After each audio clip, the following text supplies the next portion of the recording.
Hi, today we're going to talk about the substitution form.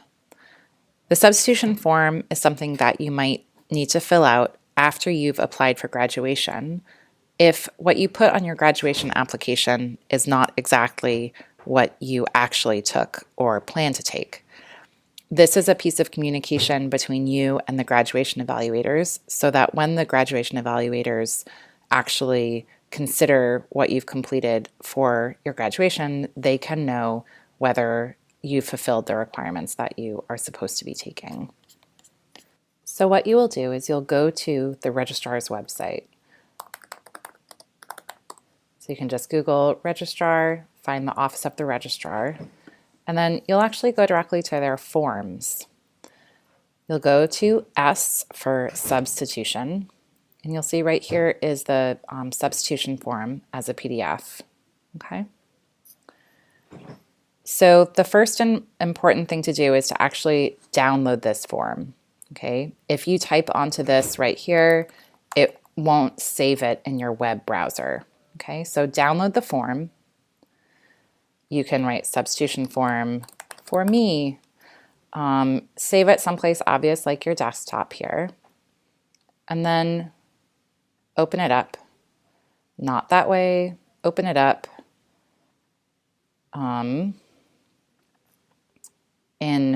as a fillable PDF. Now, if you don't have a software package that lets you open it as a fillable PDF, you can always just print it and fill it out on paper. So that's another option, okay? So here, the first thing to do is to check off whether you're completing a change in major or a substitution form for your major or your minor.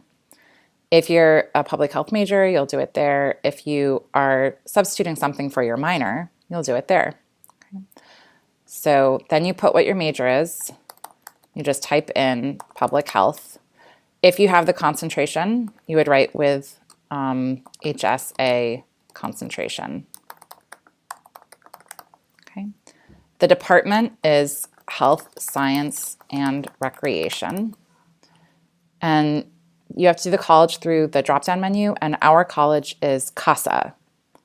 Okay.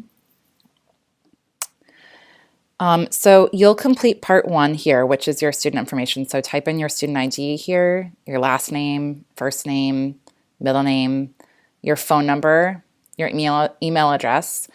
Be sure to put your email address that is the one that you would expect to have communication through. And your expected term of graduation here, so spring, summer, or fall, and the 4-digit year. All right, once you've completed your information, then you get into the substitution details. And this is where you identify what the courses were that you originally listed on your major or minor form, and what you instead took. So let's say you're an upper division major and you said that you would take some upper division electives, but you didn't know what you would take yet. So you would just write that you were going to take an upper division elective at San Jose State. And then it turns out you actually took HS 145. You took that at SJSU, and you took it in the fall of 2017 for 3 units. That gives the graduation evaluators the guidance to know, instead of looking for any random upper division elective, I look specifically for HS 145. Let's say you anticipated taking NUFS 139 as your SJSU Studies Area R. You were going to take that at San Jose State, but when the schedule came out, you realized it didn't fit. Plus, you had heard about the environmental health class in our department that's so phenomenal, and you decided to take that as your Area R instead. And you took that in spring 2018, and it was 3 units. Again, you wrote on your graduation application major form submission that you were going to take NUFS 139. You actually took HS 172.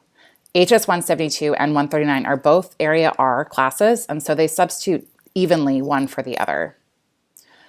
Then you need the department signature of an advisor. So you can leave this form filled out the way that it is. So save it, print it, and bring it to the department office. And there, a major or minor advisor will review it and sign it and complete it and send it on to the registrars on your behalf. This part 3 is only used in pretty rare circumstances. So if you think that you're in a situation where you need to delete or waive a requirement, then you'd need to meet with a major advisor in person, and that would require the department chair's signature. It takes the registrar a little while once they get this form to process it. Usually within our department, we can sign it off during 1 week. So you can bring it to our office, leave it for an advisor to review, and the advisor will review it and pass it forward. For the registrar's office, it kind of depends on the bandwidth, so whether it's a busy time of the semester or not. That's why it's kind of advantageous for you to do it sooner rather than later.